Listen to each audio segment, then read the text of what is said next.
Why is this turning into such a drama? I just think Chelsea probably know that when Man United want a player, most clubs take the mickey out of Man United and let them sweat, don't they? United never get a deal done quickly. Liverpool get a deal done quickly for McAllister. City get deals done quickly. But Man United is always a drama. And I think selling clubs know that they've got a club that will panic. So I think Chelsea are hoping that United panic. I mean, they've already raised the bid 3 times or certainly twice since they put the opening bid in about a week ago. So United aren't playing it cool, are they? And I think Chelsea are banking on that United will panic. But the word at United is that no, they won't panic. That is their offer. It's £55 million. Take it or leave it, and let's see what happens. But I don't believe United will say take it or leave it. I think they will go back in with more money because they need to get a deal over the line. And as we know, Man United summer dealings tends to be a saga because the ownership's an issue, the money's an issue, outgoing's an issue. We don't know what's happening with the goalkeeper. We don't know what's happening with X, Y, and Z. So I think this Mount saga will run a little bit because Chelsea know they've got a club on the hook. How hard does Chelsea fight to keep him? He's got 1 year left, obviously, Frank. Well, I mean, in a Chelsea fans' perspective, I would say that they don't want to see him going to Manchester United. For the club, I can understand that going to maybe one of the teams you're going to fight against during the season. Hopefully, Chelsea will have a better season than last season and is going to fight for the second, third, or fourth place and willing to be qualified for the Champions League. So they will have to fight Manchester United. So do they want to sell their best player and compete against them? No, I don't think so. See, deep inside, I think maybe they don't really want, except if Manchester United pay the price. Fans would be very happy if Mason Mount stays or goes to another club, but a club not in the Premier League. I mean, I get it. You want to buy Mount because he's going to give you some variations, some options, some energy, a few goals. Not that many, but a few. But what about, I mean, I know there's a couple of months, but what about the main position? They can, look, what my point is, they can sign a defender, they can sign a midfielder, they can sign Mason Mount if they want, do what they want. But if they don't sign a striker, they're not going to do anything. They're not going to push Arsenal and City, if that's the 2 teams we think that are going to be at the top again. They're not going to push the big teams in Europe because they cannot rely on the players that they've got and Marcus Rashford having to produce what Marcus Rashford produced, again, carrying the others on his back. So maybe these signings are just part of a strategy, and I would like to think they are. But ultimately, this is going to boil down to whether it's Kane, Kolomuaniani, whether it's Victor Osimhen. I don't know who. I'm just throwing some strikers out there. Unless it's somebody of that ilk, we can sit here and talk about Mason Mount and all these other players because that is they're all small pieces of the jigsaw, and there's one huge piece that Man United need to fill. Yes. And until they do that, everything else is really just a little bit of a sideshow, I think. On that subject, Mark, we discussed Rasmus Højlund maybe making that move from Atalanta to Manchester United yesterday. We've linked Osimhen, Harry Kane. Where are we on the striker hunt when it comes to United?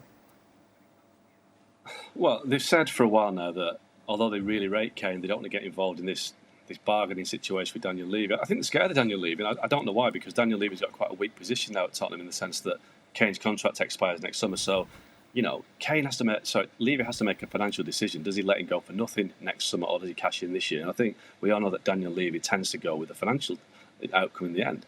But United, obviously, Craig's right. They need a striker. They've needed a striker since Robin van Persie for 10 years. And they've patched up. But they keep signing players that fill holes, are, doing jobs around the edges. They don't sign big players anymore. They don't sign players that other clubs don't want to sell or that other clubs want to buy. United tend to go for easy signings, safe signings that nobody else wants. When was the last time United beat City or Liverpool or Chelsea to a player?